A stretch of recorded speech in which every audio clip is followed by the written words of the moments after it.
Je vivais à la campagne, le club aéronautique à l'Arnold. Les dimanches en particulier, il y a beaucoup de gens qui pilotaient les avions. On faisait même de l'acrobatie dans les environs, que j'observais avec envie, évidemment.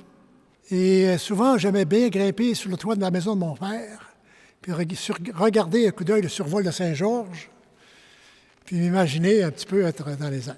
J'avais cet intérêt-là, mais c'était inatteignable en ce qui me concerne, presque inimaginable. Jusqu'à la fin du secondaire à Saint-Georges, un recruteur des Forces armées s'est présenté me disant que j'étais qualifié. Et lorsque mes parents m'ont permis d'aller faire une application, ils ont fait abnégation de notre présence sur la ferme, tel sacrifice.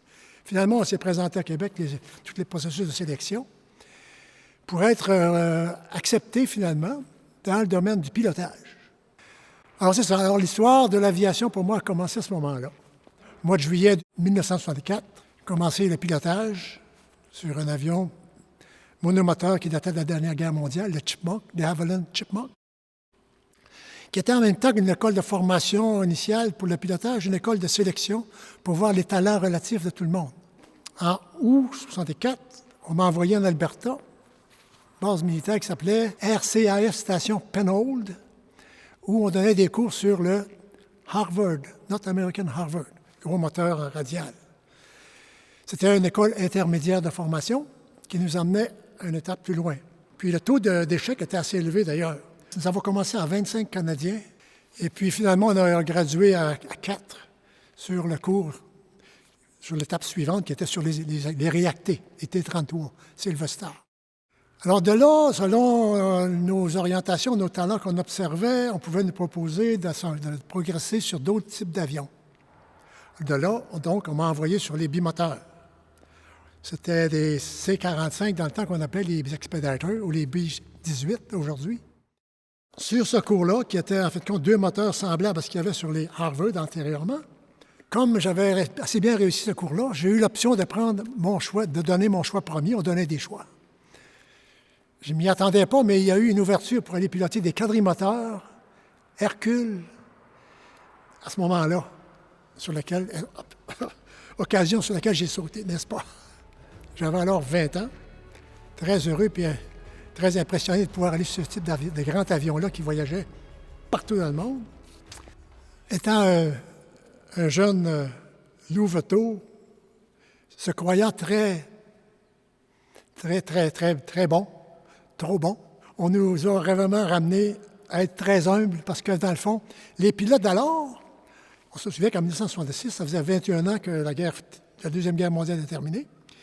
Les pilotes qui avaient 19, 20, 20 ans étaient encore dans les Forces armées et ils étaient là sur des quadrimoteurs. Et il y en avait vu d'autres. Puis on a commencé à apprendre, on a réalisé qu'on connaissait à peu près rien dans tout ça, là. Puis un des défis pour moi, c'était à cet âge-là, de gagner la confiance de mes pairs et des gens plus âgés que moi pour qu'on me donne un commandement d'avion. C'était le grand défi. À l'été 69, j'ai été appelé, je me suis qualifié pour aller prendre le cours de commandant de bord. Nous faisions énormément de vols pour l'OTAN à ce moment-là, inclus pour le NORAD avec les missiles d'alors. Bagotville, qui était une base militaire avec des ogives nucléaires. On allait en Europe supporter les bases de l'OTAN. Il y en avait une en France dans le temps, il y en avait en Allemagne, il y en avait un peu partout, même en Égypte, la bande de Gaza. Il y avait une base qui s'appelait El Arish, à Chypre, parce qu'on voyait partout. Au travers de tout ça, on nous donnait des vols d'entraînement pour nous familiariser à d'autres régions du monde. On avait des vols d'entraînement multi-équipages, des fois pour faire un tour, par exemple, en Amérique du Sud. Des vols autour de l'océan Pacifique, passant par Hong Kong, les îles Hawaï, etc., la Louisiane. Extraordinaire comme expérience. On transportait des passagers. Nos missions étaient également pour entraîner les parachutistes, faire du largage de cargo, des voyages dans le monde, de réapprovisionnement des bases nordiques en mazout pour leurs génératrices, comme à Alerte, à 400 000 nautiques du pôle Nord. Il y a une base de radar qui est toujours active. On passait également par justement une base américaine qui était au Groenland, à Thulé. Donc c'était une expérience très variée, grandiose. Dans tout ça, moi, je rêvais d'une carrière civile. Entre-temps, j'ai fait mes cours de théorique pour obtenir une licence de pilote de ligne. Et à l'automne 1970, j'ai fait application pour Air Canada, puis Canadien Pacifique à ce moment-là. Une entrevue plus tard, j'ai été accepté comme candidat pour aller prendre des cours à Vancouver pour Canadien Pacifique sur des avions DC-8. Alors, j'ai demandé de libérer les forces pour le mois de janvier. J'avais une maison mobile à ce moment-là, à Ottawa. Entre Noël et le jour de l'an, la maison mobile prenait le train, s'en allait à Vancouver. Donc, entre Noël et le jour de l'an, alors que mon maison mobile était prête à décoller du spot, du lot, j'apprends que mon cours avait été annulé. Mon téléphone avait été débranché. On n'avait pas pu me rejoindre. On remet la roulotte. Je retourne aux forces. J'avais encore 2 jours pour me faire application pour demeurer.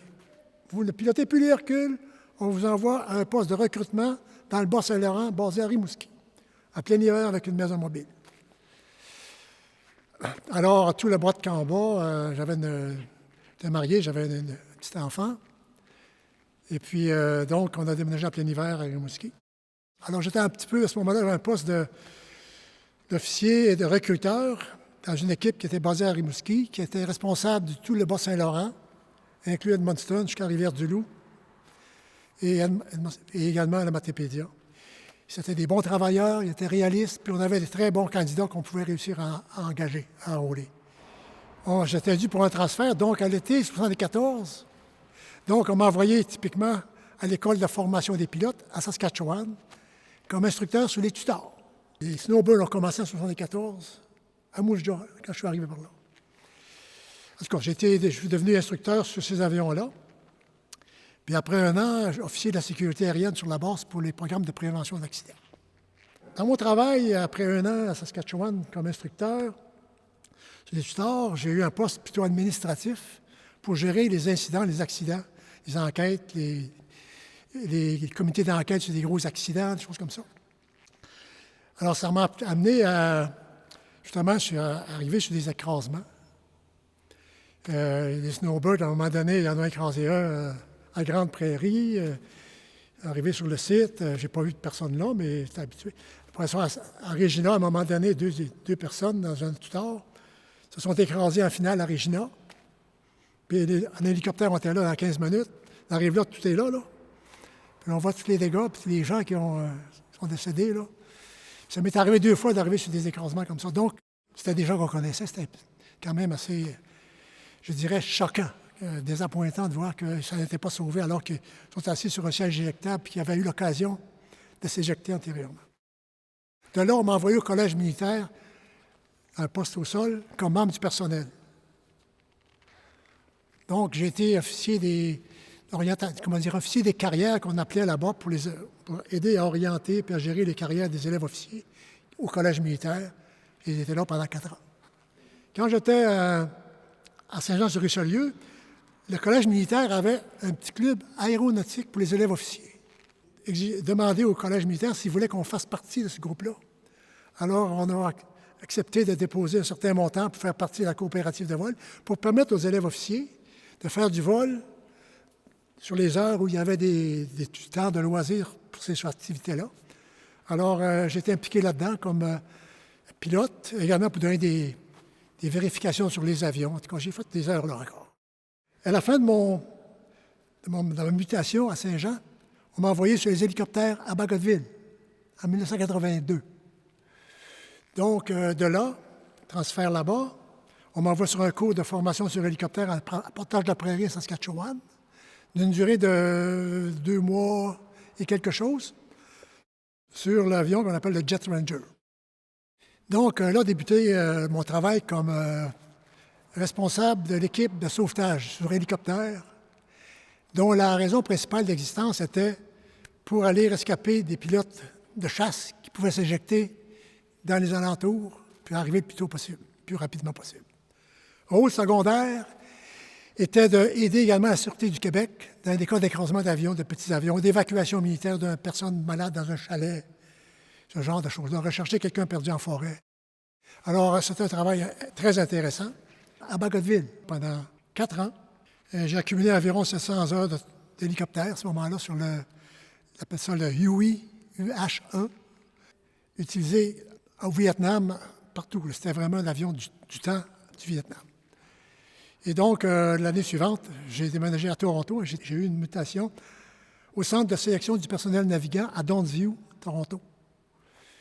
Alors, on a déménagé toute la famille. On a vendu notre maison à Chicoutimi, déménagé, on a acheté une à Toronto, à Richmond Hill. Et puis, voilà, j'ai été pendant 5 ans responsable de l'unité de sélection du personnel navigant à Toronto. Alors, tous les candidats, pilotes, navigateurs envoyés par les centres de recrutement et les collèges militaires venaient être passés sur l'étape de sélection. C'était un travail intéressant. Puis, une des choses que j'ai fait là, le pilote qui dirigeait cette unité-là faisait partie d'un groupe qui travaillait avec l'OTAN, un groupe de travail, pour développer, on parle bien de 1982-83, cette année-là que je suis arrivé, on prévoyait déjà une pénurie de personnel à cause de l'effet démographique pour les années 2000. Alors, l'OTAN développait des machines automatisées, psychologues attitrés et des pilotes opérateurs pour développer ces machines-là. Et il y avait des rencontres d'un pays de l'OTAN à l'autre biannuellement, qui nous amenaient à aller tous les pays d'Europe. Alors, c'était très intéressant comme expérience, évidemment, à ce moment-là. Là, moi, ma carrière militaire s'est terminée sur les hélicoptères. Alors, j'étais affecté à Saint-Hubert à ce moment-là, plus spécifiquement à Longue-Pointe, pour gérer le bureau qui s'occupait de tous les corps de cadets, air, mer, terre. Donc, j'ai terminé ma carrière à administrer ces choses-là avec une équipe. Mais disons, ce n'était pas quelque chose qui me stimulait énormément. C'était très administratif, puis moi, je suis une personne assez manuelle, comme on avait pu voir. Et je m'ennuyais beaucoup d'autres choses. Puis moi, j'étais prêt à partir. J'avais plus de 30 ans de service. J'avais 48 ans. Donc, là, j'ai terminé ma carrière militaire. Après ma retraite, les forces me donnaient 2 ans pour déménager l'endroit que j'aurais pu choisir partout dans le pays. Comme mon épouse venait de la Beauce également, ma parenté, eh bien, nous avons opté de revenir à Saint-Georges. Comme on dit, le Beauceron sort de la Beauce, mais souvent il y revient. Alors, je suis revenu ici 1 an après, en 1995. Mais entre-temps, ça faisait quand même 15-20 ans que j'étais membre du Club aéronautique de Beauce. En 1993, alors que je demeurais à Saint-Bruno, j'ai construit avec mon frère un garage d'avion ici à l'aéroport. Donc, 2 ans plus tard, j'ai amené mon avion. Globalement, je suis très satisfait de ma carrière de pilote, d'avoir vécu toutes les expériences internationales, de voir la formation en groupe. Tout ça fait que ça me satisfait pleinement comme carrière militaire. Je suis fier de l'avoir fait. J'en garde des très bons souvenirs. Et puis, si la condition médicale demeure, eh bien, je le ferai jusqu'à ce que le diable m'emporte.